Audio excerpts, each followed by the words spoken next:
আজকের টিউটোরিয়ালে সবাইকে জানাচ্ছি স্বাগতম। গত ক্লাসে আমরা দেখেছিলাম যে কিভাবে কন্টাক্ট ফর্ম ডিজাইন করব, আর আজকে আমরা দেখব যে কিভাবে এই ফুটার সেকশনটা ডিজাইন করা যায়। তো আসুন শুরু করা যাক।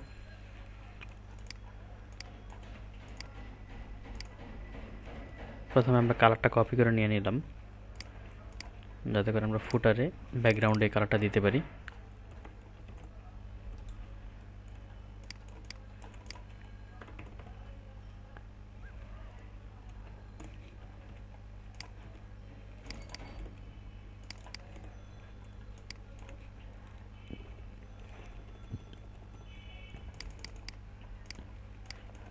কালারটা নিয়ে আসলাম আমরা। দেন আমরা টেমপ্লেটের নামটা লিখব।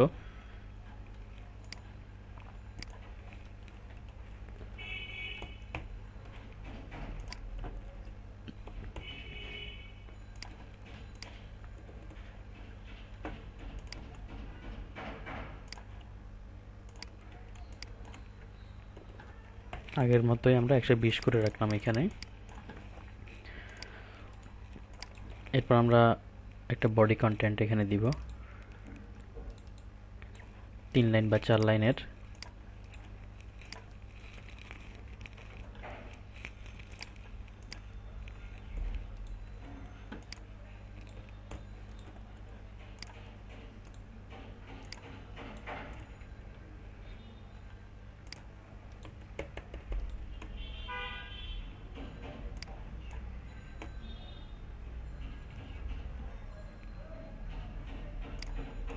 মেইন যে কালার আছে, মেইন কালার থেকে 50% আনুমানিক এইভাবে দিয়ে দিলাম। এরপর এটাকে জাস্ট আমরা সেন্টার লাইন করে দিলাম। লাইনগুলো একটু কমাই দিই, এটাই বেশি ভালো হবে।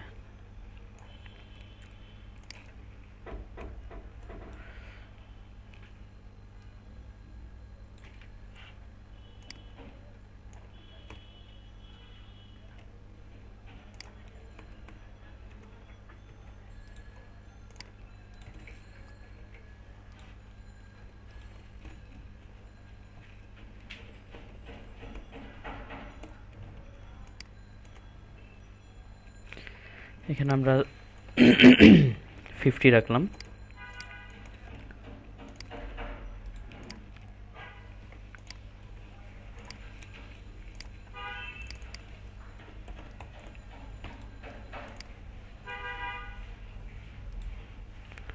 আমরা এটা সাইজ একটা ব্যাকগ্রাউন্ড নিলাম 60x60। দেন এটার নাম দিলাম যে 1 এবং ব্যাকগ্রাউন্ডের নাম লিখলাম যে বিজি।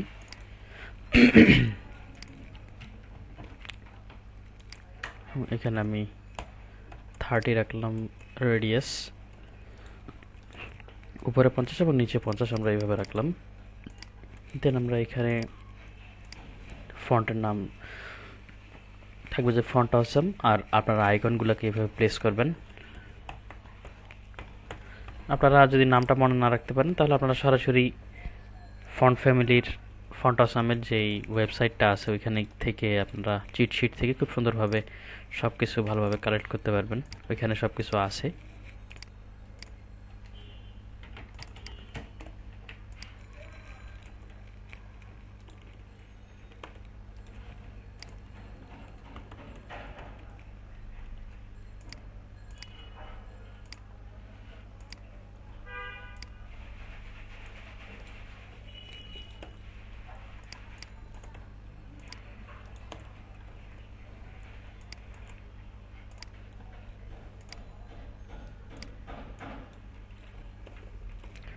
আমরা 5টা সোশ্যাল নেটওয়ার্কের এখানে জায়গা রাখলাম: টুইটার, বিহ্যান্স, লিঙ্কডইন, ইউটিউব। দেন আমরা সোশ্যাল নেটওয়ার্কটাকে সেন্টার লাইন করে দিব এবং একটাকে আমরা হোভার ইন্ডিকেট করে দিব যে এটা হোভার করলে এরকম হবে। কালারটা খুবই সুন্দর দেখাচ্ছে। আমরা যদি এটাকে হোয়াইট করে দিই তাহলে অনেক স্পষ্ট হয়ে যাবে আর ডিজাইনটা ভালো লাগবে। দেন আমরা এখানে 126, উপরে আছে 120, নিচে আছে 126। দেন আমরা এখান থেকে 6 জাস্ট 494 করে দিই। 494। এখানে দেখুন আমরা 120 হয়ে গেছে এবং আমাদের কাঙ্ক্ষিত ল্যান্ডিং পেজটাও শেষ এই সেকশনের মাধ্যমে। দেন এটাকে আমরা ক্রপ টুল দিয়ে জাস্ট এখানে ক্রপ টুলে ক্লিক করার পরে নিচে এসে জাস্ট যদি ড্র্যাগ করে এইভাবে ছেড়ে দিলাম, দেন এটা অটোমেটিক ক্রপ হতে থাকবে।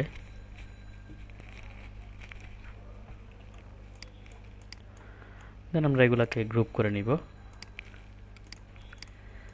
ল্যান্ডিং পেজের আজকের এই শেষ সেকশন।